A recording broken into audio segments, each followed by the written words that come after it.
សូមក្រាបថ្វាយបង្គំព្រះថេរានុថេរៈគ្រប់ព្រះអង្គជាទីសក្ការៈសូមគោរពសម្ដេចទ្រង់ឯកឧត្តមលោកជំទាវអស់លោកស្រីបងប្អូនជនរួមជាតិទាំងក្នុងនិងក្រៅប្រទេសជាទីគោរពថ្ងៃនេះអ្នកនាំពាក្យរាជរដ្ឋាភិបាលសូមជម្រាបជូនព័ត៌មានសំខាន់មួយចំនួនជូនជនរួមជាតិជ្រាបដូចតទៅទី1សម្ដេចមហាបវរធិបតីហ៊ុនម៉ាណែតនាយករដ្ឋមន្ត្រីបានថ្លែងអំណរគុណនិងដឹងគុណចំពោះវីរៈកងទ័ពជួរមុខដែលកំពុងតែឈរជើងការពារទឹកដីយ៉ាងអង់អាចក្លាហានទន្ទឹមនឹងនោះសម្ដេចធិបតីនាយករដ្ឋមន្ត្រីក៏បានថ្លែងអំណរគុណចំពោះប្រជាពលរដ្ឋទាំងអស់ដែលបានជឿទុកចិត្តលើការដឹកនាំរបស់រាជរដ្ឋាភិបាលតាមរយៈការបោះឆ្នោតគាំទ្រផ្ដល់ឱកាសឲ្យរាជរដ្ឋាភិបាលគណៈបកប្រជាជនកម្ពុជាបានដឹកនាំនិងអភិវឌ្ឍប្រទេសជារៀងរហូតមក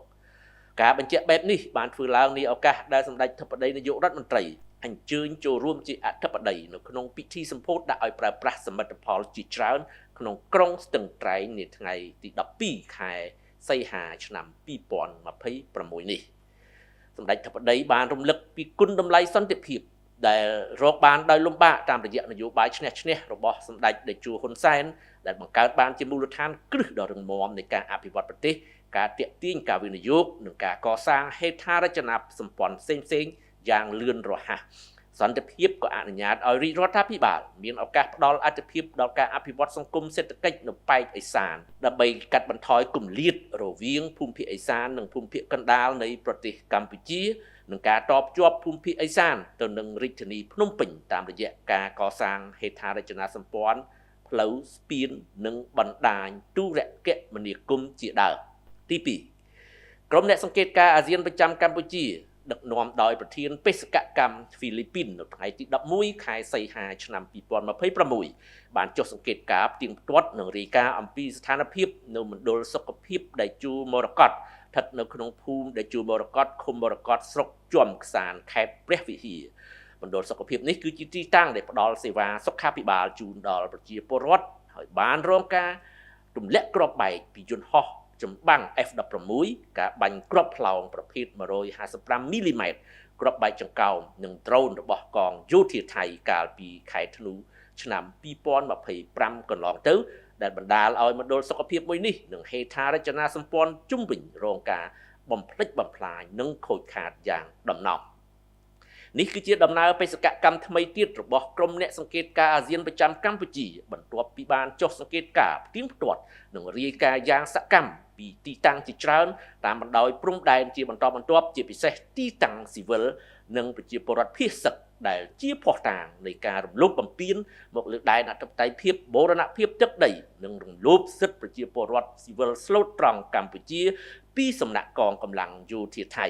បេសកកម្មសង្កេតការណ៍ផ្ទៀងផ្ទាត់និងរាយការណ៍របស់ក្រុមអ្នកសង្កេតការណ៍អាស៊ានប្រចាំកម្ពុជាពិតជាមានសារៈសំខាន់ណាស់ពីព្រោះពួកគេគឺជាសាក្សីផ្ទាល់ភ្នែកដែលបានឃើញស្ថានភាពជាក់ស្ដែងជាពិសេសការរំលោភបទជបាញ់ការរាយបន្លាលួសទូកុងតឺន័រការបំផ្លិចបំផ្លាញផ្ទះសម្បែង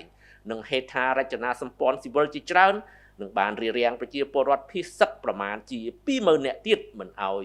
វិលត្រឡប់ទៅផ្ទះសម្បែងវិញបាននៅឡើយសូមបញ្ជាក់ជូនថា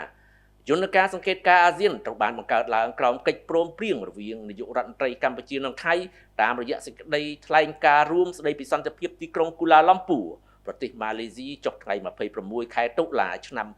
2025ដែលមានប្រធានាធិបតីសហរដ្ឋអាមេរិកនិងនាយករដ្ឋមន្ត្រីម៉ាឡេស៊ីជាសាក្សី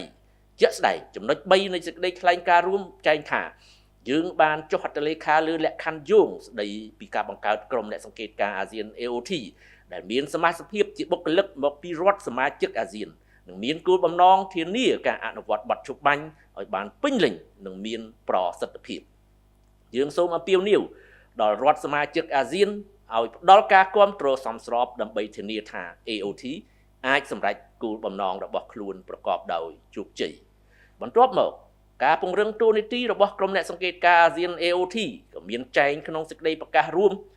នៃកិច្ចប្រជុំពិសេសគណៈកម្មាធិការព្រំដែនទូទៅ GBC ចុះថ្ងៃទី27ខែធ្នូឆ្នាំ